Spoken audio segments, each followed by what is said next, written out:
kita berdoa. Bapa di surga, kami bersyukur oleh karena kasih-Mu yang besar bagi kami, dan bahwa Engkau selalu ada dan setia memberkati, menolong kami, memberkati Bapak Ibu, saudara-saudara yang telah bersaksi dan menyampaikan tentang kehebatan Tuhan yang berperkara dalam kehidupan mereka. Dan kini saatnya kami mau membaca dan merenungkan firman-Mu. Biarlah Tuhan bicara secara pribadi kepada masing-masing kami. Pakailah hamba-Mu untuk menjadi alat saluran berkat firman. Berikan sikap hati yang benar bagi kami, belajar firman Tuhan untuk melakukannya, supaya kami hidup dalam berkat-berkat firman-Mu. Dalam nama Tuhan Yesus kami berdoa. Amin. Shalom. Tuhan, terima kasih untuk kesaksian tadi yang menguatkan, meneguhkan. Saya sebenarnya ada kesaksian ya. Sebenarnya bagi orang mungkin ini biasa-biasa saja, atau istilah bilang remeh-temeh. Tapi ini kejadian itu terjadi pada waktu kami ada siap untuk prosesi wisuda hari Jumat lalu. Jadi sudah bilang kita tidak tunggu orang, tapi kita tunggu jam 9 kita harus masuk di tempat wisuda. Nah, kapel tempat kami wisuda ada jarak sekitar 70 meter kan dari tempat kami persiapan, dan tidak ada atap. Nah, Bapak Ibu Saudara, pas saya sudah sampai di situ, sudah dari rumah sudah pakai toga, kemudian teman-teman semua sudah siap, mahasiswa alumni calon-calon wisudawan sudah siap. Tiba-tiba 15 menit kan sebelum jam 9 hujan besar sekali turun. Sebentar hujan deras ini kita bilang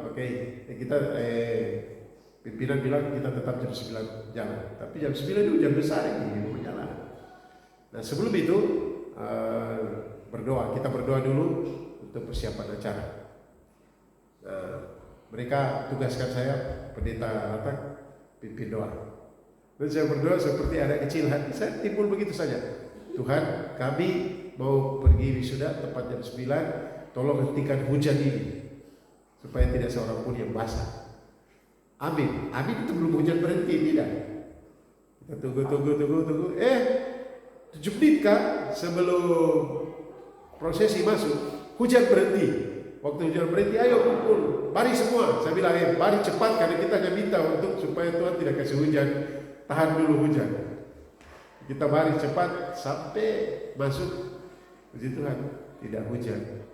Memang ada orang-orang tertentu kena hujan karena mereka di mobil yang mau hadir. Tapi kami para dosen dan wisudawan, kita bebas saja masuk ke dalam. Apalagi saya batuk peringus, waduh, itu kalau kena barang itu aku batuk terus. Sementara kegiatan itu juga saya tahan, Tuhan tolong. Puji Tuhan.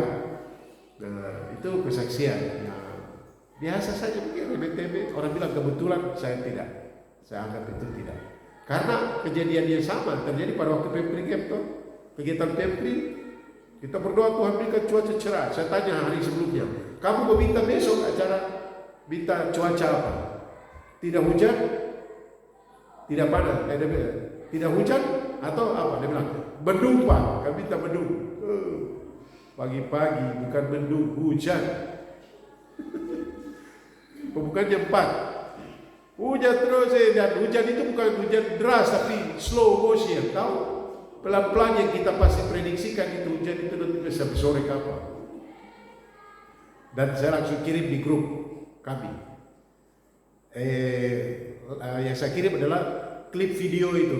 Tak selalu Tuhan menjawab doa, saya kirim. Dan saya bilang tidak selalu Tuhan jawab doa kita, tetapi Dia selalu memberikan yang terbaik. Sesuai yang tidak lebih dari yang kita harapkan, lebih dari yang kita minta. Jam 11 hujan kok berhenti, dan saat itu belum ada yang daftar ulang. Dan setelah hujan berhenti, orang-orang mulai datang pendaftaran sampai kegiatan pembukaan berlangsung dengan baik. Ya kan? Hari kedua hujan tidak, tapi tidak ada hujan yang bisa menghalangi. Selesai Pempri, selesai Tomanyipan, hujan kok turun deh. Tapi itu hujan itu berkat, karena kami pasti Pak Yos Ibu Delvi selalu minta ada hujan untuk tampung di tempat penampungan air. Tapi kadang-kala kalau hujan berlebihan juga tidak baik, ya banjir ya. Saya tidak bicara tentang boleh hujan atau tidak hujan, karena Tuhan akan memberkati semua orang, orang jahat kah, orang baik kah, dengan berkat umum yang sama, yaitu ada sinar matahari, ada hujan. Kadang-kala Tuhan izinkan mengalami masalah-masalah sulit, ya semua dapat. Tetapi ada hal-hal khusus yang bisa kita minta. Misalnya tadi kesaksian berhubungan dengan ada yang sakit, kita doakan dalam nama Yesus, Tuhan jamah cepat pulihkan. Apakah Bapak Pendeta pernah? Iya, berdoa dalam nama Yesus, langsung sembuh saat itu juga, dan dia langsung pergi ke dapur bikin kami kopi, teh dan lain sebagainya. Tapi beberapa juga yang saya doakan ya akhirnya Tuhan panggil juga, bahkan 1 jam. Dulu saya sempat bilang, wah nanti sudah parah mau panggil parata. Setelah saya berdoa, kau harus buka hati terima Yesus, sudah bertobat belum? Setelah habis berdoa setengah jam Tuhan panggil. Tapi tidak selalu begitu juga, jangan takut lagi, Pak saya sakit Pak tolong doakan. Itu jangan-jangan saya curiga itu, jangan-jangan tidak kasih ada yang sakit, tapi saya tinggal dapat berita, wah sakit, saya ada curiga ada satu orang sakit. Jangan potis ke apa? Jadi itu tidak kasih tahu saya. Ya, jadi Tuhan tahu apa yang akan Tuhan lakukan dan Dia berperkara. Tapi saya tidak bicara tentang itu. Sekarang saya akan bicara sesuatu yang paling bikin ganas dalam kehidupan kita kalau berkaitan dengan orang. Kira-kira kalau kita ada orang-orang kumpul, atau kita pimpinan, atau kita tim, apa yang kita tidak suka di orang, di tim kita, atau di kelompok kita? Itu paling orang yang apa yang kita tidak suka? Orang yang apa? Tidak disiplin. Apalagi yang paling bikin parah ya, pemalas. Pemalas. Saya mau bicara tentang pemalas sekarang. Logat Papua pemalas ini mau di YouTube, jadi saya bilang pemalas. Itu karena bahasa Indonesia pemalas. Karena itu yang pemalas dengar baik-baik firman Tuhan ini. Yang rajin tidak usah. Oke, kita buka Amsal pasal 26. Topik ini pernah saya bahas, tapi saya akan lebih fokus lagi tentang pemalas. Apakah karena saya mulai pemalas sekarang atau masalah fisik, saya tidak tahu. Tapi saya kira tidak, saya tidak pemalas. Kayaknya. Amsal 26 ayatnya yang ke-13 sampai ayat 16. Karena kita semua orang rajin, dan sebelum kita baca, bilang kiri kanan, kau rajin toh? Bilang, kau rajin toh? Saya juga rajin. Bilang, saya juga rajin. Orang rajin baca, yang pemalas sudah bisa. Sama-sama. Ayat 13 sampai ayat 16. 1, 2, 3. Berkatalah si pemalas, ada singa di jalan, ada singa di lorong. Seperti pintu berputar pada engselnya, demikianlah si pemalas di tempat tidurnya. Si pemalas mencelupkan tangannya ke dalam pinggan, tetapi ia terlalu lelah untuk mengembalikannya ke mulutnya. Si pemalas menganggap dirinya lebih bijak daripada 7 orang yang menjawab dengan bijaksana. Demikian jauh membaca firman Tuhan. Saudara-saudara yang saya kasih dalam Tuhan Yesus Kristus, tema khotbah saya pada saat ini ialah pemalas sejati. Kok pemalas sejati lagi? Artinya betul-betul pemalas. Pemalas sejati. Sejati itu artinya apa? Biasanya sejati itu berkaitan dengan hal-hal positif ya. Tetapi sejati yang saya maksud di sini adalah murni, asli pemalas. Artinya kalau kasih judul khotbah saya pada saat ini, pemalas sejati, artinya asli pemalas. Saudara, kita harus mengerti itu ciri-ciri pemalas. Kita harus tahu, orang-orang Kristen, supaya kita bisa. Tadi saya siapkan khotbah sampai mau datang, saya mulai pikir begini, saya ini kategori pemalas atau tidak? Saya boleh renungkan firman Tuhan yang saya akan sampaikan. Ada 4 poin kalau tidak salah sini. Ya 4. Aduh, saya bagian mana ya? Kalau fisik saya rajin semua. Tapi mungkin malas berdoa. Apalagi? Malas baca Alkitab. Apalagi? Malas bangun pagi.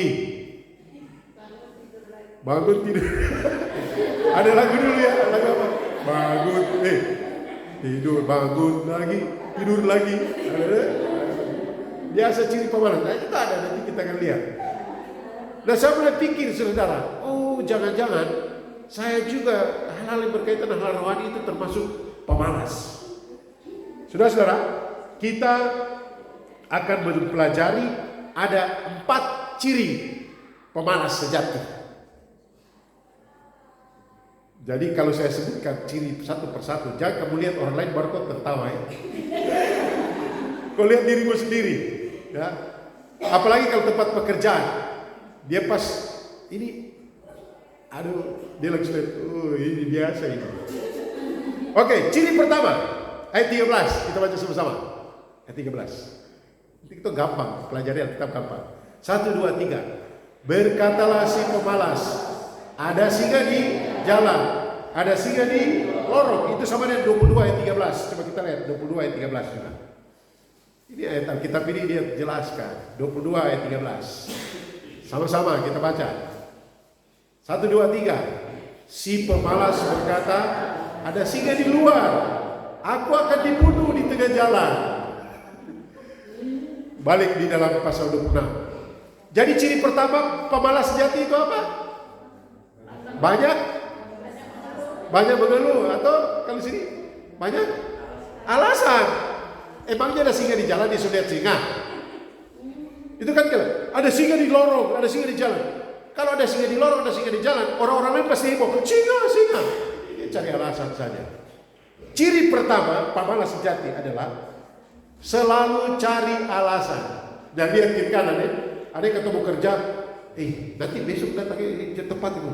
Aduh tapi ini soalnya, biasa itu.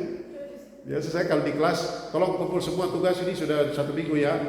Pak, saya punya laptop rusak Pak. Saya bilang, rusaknya kapan? Tadi malam rusak. Kenapa kok tidak bikin 6 hari lalu? Tapi memang ciri pemalas sejati adalah suka-suka cari alasan. Selalu saja ada alasan gitu.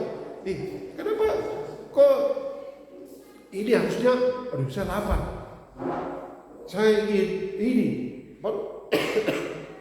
kok polaman luas, kenapa kok polaman, rumput tinggi, kok tanam apakah di situ supaya saya suka makan petatas Pak, suka sekali makan petatas.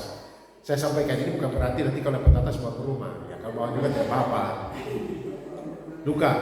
Dan saya tanam petatas.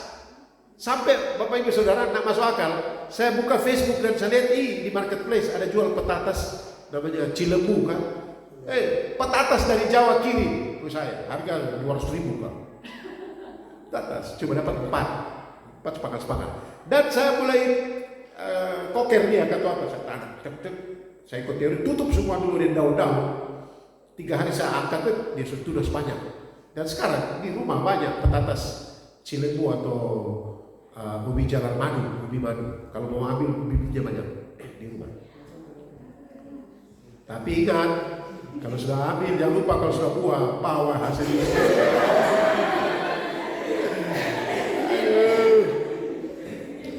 Ciri pertama adalah apa? Suka cari-cari alasan. Saudara-saudara, dia itu tidak mau berusaha, tidak mau susah, tidak mau kerja. Kemalasan dibungkus dengan alasan-alasan. Matematika ini susah jadi saya tidak bikin. Coba kau tanya orang kan. Saya itu paling suka matematika, fisika, biologi. Dulu kan tuh beli buku saya setengah mati. Jadi saya dapat di mana dan saya tuh baca. Sekarang itu orang untuk baca buku itu saya juga heran. Satu kali saya wawancara mahasiswa, oke. Laporan baca. Saya suruh baca buku 600 halaman. Baru saya tanya, sudah berapa halaman? Saya kan kalau ujian saya lisan. Dan tanya terus, sudah berapa halaman kau baca? 6 Bapak. Maksudnya 6 buku. 6 Bapak, iya. 6 buku. 6 halaman. Satu semester baca 6 halaman. Oh Tuhan tolonglah kamu. Bisa. Baca sumpah malas. Saya bayangkan dia baca Alkitab bagaimana dia membaca ya. Mungkin dia rajin kalau TikTok. Tapi kalau baca tidak. Nah saudara, dan dia akan bungkus dengan alasan-alasan. Soalnya Pak, ini, soalnya alasan-alasan banyak. Jadi saudara, coba kau tanya diri sendiri. Ketika harusnya kita bekerja, ketika harusnya kita belajar, ketika harusnya kita berdoa, kemudian kita tidak lakukan. Dan pikiran kita mulai kasih alasan. Kepala sakit. Ya Allah, kepala sakit cuma sakit sedikit, nanti tambah berat sakit parah. Atau soalnya saudara, alasan terlalu banyak. Kenapa kamu tidak bisa sudah mau menikah baru kok? Soalnya Pak, saya kan sekolah terlalu lama. Ada orang sekolah itu sampai dia punya gelar itu 30 ke 40 gelarnya. Dia pernah kerja, sekolah terus. Setelah dia tamat, udah tidak lama almarhum. Gelar terakhir ALM. Saya baca itu, saya juga heran. Gelarnya 40. Dan dia bilang tidak boleh sekolah dokter terlalu banyak. Tidak. Saya ditanya, Bapak tidak kuliah lagi? Saya bilang kuliah apa? Cukup saya S2 ini sudah pintar juga saya. Karena tidak lama lagi saya wisuda. Tidak lama lagi saya pensiun, saya gembala saja, tidak mengajar jadi dosen. Tapi ya kalau yang masih profesional macam Ibu Yanti kan, Pak Barnabas masih karir masih panjang, dokter juga bisa. Tapi gitu saya betul putih stop sudah cari dokter. Kok bawa untuk tambah gelar di belakang kan mau mati kan? Tapi sudah. Saya bicara tentang karena masih di alasan kan. Tanya pada diri sendiri. Yo, kenapa ini Pak ini atau ini soalnya. Cari-cari alasan itu salah satu ciri. Ciri pertama, pemalas sejati adalah suka cari alasan. Tanya diri sendiri. Kok suka cari alasan? Tidak boleh tanya orang lain. Diri sendiri. Yang kedua, ayat 14. Tadi kan suka cari alasan ya. Yang kedua ayat 14, kita baca 14. 1, 2, 3. Seperti pintu berputar pada engselnya, demikianlah si pemalas di tempat tidurnya. Pintu dia bergerak atau tidak? Bergerak. Tapi pindah ke tidak? Tidak. Karena angin goyah. Nah, dikatakan bahwa seperti pintu berputar pada engselnya, demikian si pemalas di tempat tidurnya, itu artinya apa? Dia suka tidur terus. Artinya kalau suka tidur itu apa? Suka tidur apa? Orang suka cari alasan, ciri pertama. Yang kedua, cinta kenyamanan. Maunya nyaman terus. Jadi bila perlu dia lagi tidur, makanan masuk di mulut sambil nonton televisi. Iya kan? Di kamar tidur ada televisi. Makan di tempat tidur, nonton di tempat tidur, semua di tempat tidur, putar ke sana. Kalau sekarang di istilah apa sekarang kalau generasi muda bilang apa? Iya, yang orang-orang yang suka tidur. Bangun tidur, apa? Mager. Kau berrebahan. Nah, istilah kau berrebahan. Tapi saya tidak lihat di sini kau berrebahan. Hati-hati, kalau rebahan nanti botaknya bagian belakang sini. Tapi kalau di depan, pikir. Ya, tapi kalau di atas suka berhayal. Ini ciri kedua, pemalas sejati maunya nyaman, tapi tidak mau prosesnya. Itu susah. Siapa yang tidak suka nyaman di sini? Semua suka kok? Saya juga suka. Makanya masa dari dulu pelayanan naik sepeda terus sampai sekarang di Parakat itu setia melayani. Naik sepeda terus sampai di gua juga dari sepeda di Solo. Nah mungkin lah. Sekarang kan naik sampai air mata satu kali saya pelayanan dari yang Warkapi. Putar film tengah malam, pulang hujan besar. Sambil menangis saya bilang, Tuhan kapan saya punya mobil? Sudah. Kemudian satu kali saya, Ibu Heli dan Gita masih kecil, kita mau pergi pelayanan di satu gereja, naik motor. Di tengah jalan hujan aja, sampai saya masuk di gereja juga yang modal saya. Jadi saya kan pokok Batamu. Semua sudah basah. Saya bilang, izin saya mau lepas kaos kaki, dan buang air di sepatu dan masuk di gereja. Dan saya sambil pulang, sebentar hujan saya air mata jatuh sama-sama. Kapan Tuhan saya punya mobil? Semua kita suka kenyamanan, tetapi kita juga harus suka prosesnya. Tidak suka nyamannya saja. Saudara, selalu orang bilang begini, hasil tidak akan mengkhianati proses. Pepatah berkata, berakit-rakit ke hulu, berenang-renang ke tepian. Bersakit-sakit dahulu, mati kemudian. Bersakit-sakit dahulu, bersenang-senang kemudian. Lebih baik yang masih muda sekarang, kau betul-betul berusaha sakit-sakit, bukan sakit-sakitan, tapi berusaha. Itu kata usaha. Ada beberapa, saya coba pelajari dalam bahasa asli Yunani dan Ibrani berkaitan dengan secara khusus bahasa Yunani. Kata berjeripaya itu artinya bekerja atau berusaha sampai merasa sakit-sakit. Siapa yang kerja keras di sini yang tidak merasa sakit-sakit kalau kerja? Kalau Ibu Yati bilang, saya tidak, saya tetap kuat. Oh, tidak. Saya pikir sakit-sakit saya juga. Bapak sebenarnya. Kalau kerja tidak rasa sakit, itu berarti itu biasa-biasa saja, gitu? Biasa-biasa. Ini saya ada luka. Setiap kali saya, kenapa saya tangan luka? Oh, dari kandang ada urus babi. Oh, kenapa luka? Oh, ada cabut rumput. Siapa yang cabut rumput tidak pernah pegang duri? Cabut rumput di ujung jari. Itu suka kenyamanan, tidak mau proses. Saudara-saudara, apalagi kalau saya guru-guru, kalau saya ya, kan kelas 1, 2, 3 itu kan harus tahu balis tuh, latihan membaca begitu. Kelas 4, 5, 6 dilarang pakai kalkulator. Boleh begitu. Sekarang ada anak kecil langsung 5 tambah 5 berapa? Oh, kalau kita dulu masih kelas 5, 12 kali 12 langsung bisa jawab kan?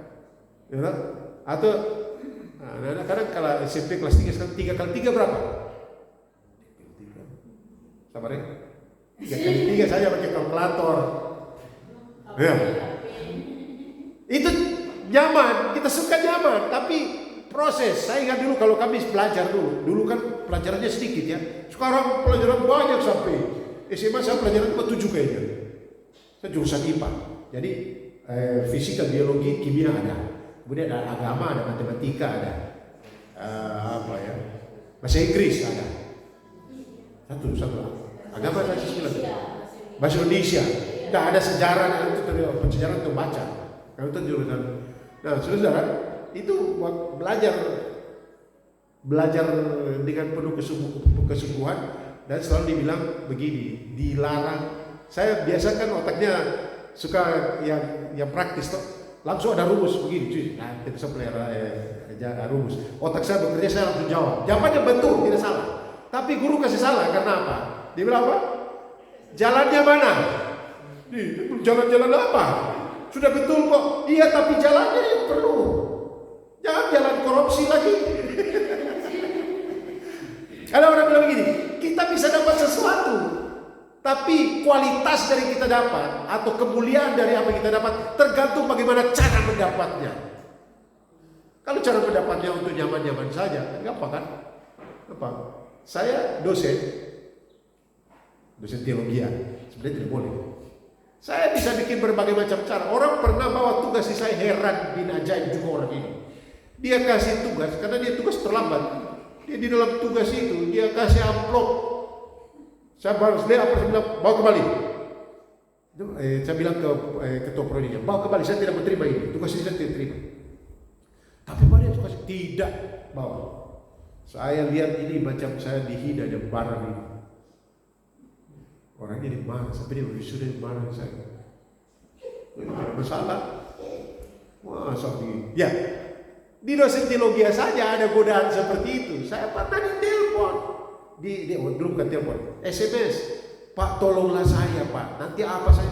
Saya bilang tidak bisa, kok itu prosesnya. Dia dari tempat lain maupun dia tempat kami dan maunya gampang saja. Saya kasih nilai, tidak ada. Saudara, nyaman silakan, tapi cintai prosesnya. Ya, saudara-saudara, cirinya jelas sekali, menyukai tidur, tidak peduli, orang kerja dia tetap tidur. bertahan seperti pintu pada Excelnya. Dia bergerak tapi cuma di tempat saja. Oh iya ya, oh iya ya, oh iya. Orang kena belajar dia cuma, ya, ya, gitu sudah. Itu ciri kedua. Ciri pertama tadi apa? Ciri pertama banyak alasan. Kedua, cinta kenyamanan. Tidak mau proses. Yang ketiga ayat 15. Kayaknya khotbah ini pendek kayaknya, tapi ceritanya tidak panjang. Sama-sama baca 1, 2, 3. Si pemalas mencelupkan tangannya ke dalam pinggan, tetapi ia terlalu lelah untuk mengembalikannya ke mulutnya. Jadi ayat ini maksudnya begini. Ini pemalas ini, dia kan perlu makan toh, tapi dia sudah kasih dia punya ambil di pinggan itu, sudah ada makanan. Dari makanan saja mau taruh di mulutnya dia setengah mati mau angkat. Kadang-kala kan orang supaya kelihatan bagus, ya sumpah malas, tapi kalau makan macam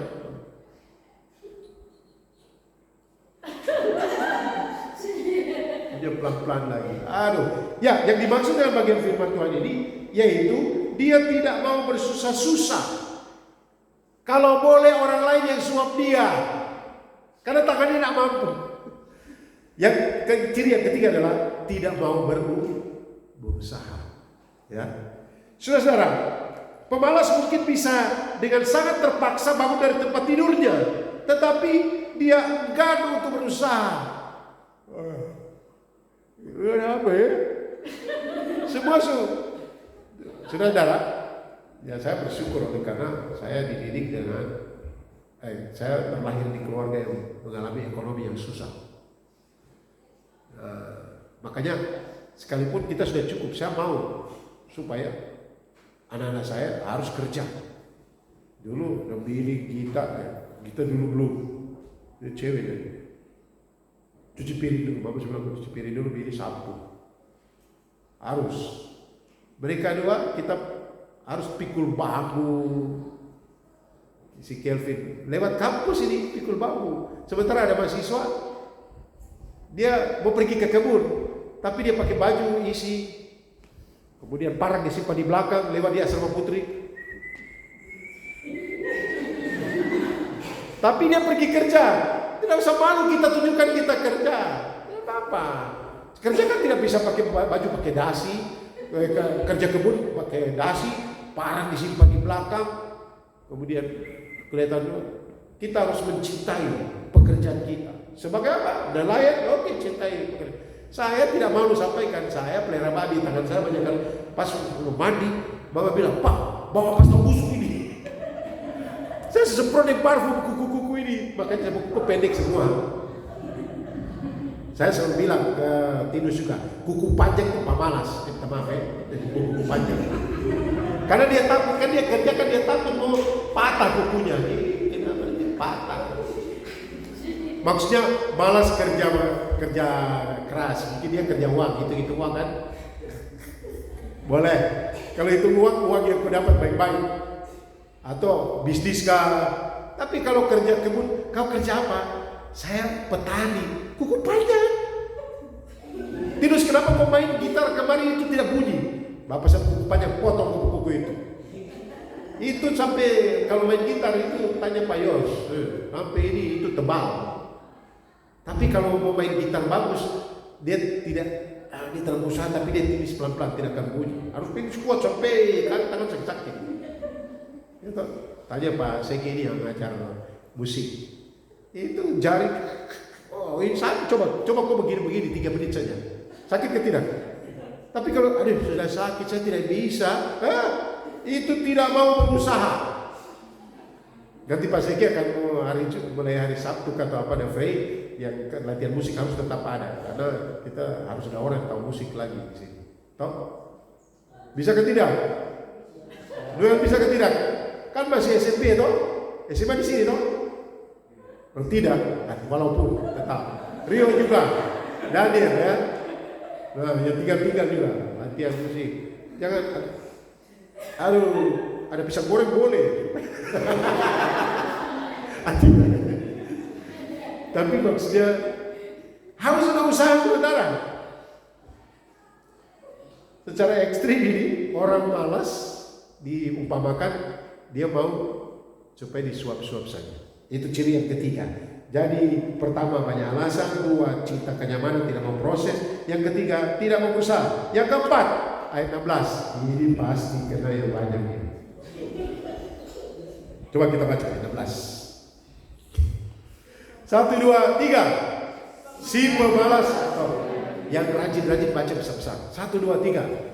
Si pemalas menganggap dirinya lebih bijak daripada 7 orang yang menjawab dengan bijaksana. Ciri keempat apa pemalas?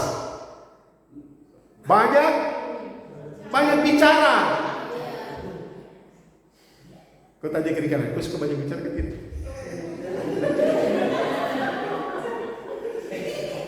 Saudara, banyak bicara, menganggap diri paling bijak, paling pintar. Wujudnya banyak keinginan. Coba kita lihat 13 ayat 4 dulu, pasal 13 ayat 4. Kita lihat 2 ayat. 13 ayat 4. Sama-sama kita baca di slide. 1, 2, 3. Hati si pemalas penuh keinginan, tetapi sia-sia. Sedangkan hati orang rajin diberi kelimpahan. 21 ayat 25. Kita lihat 21 ayat 25. Sudah? 21 ayat 25. Sama-sama. 1, 2. 21 ayat 25.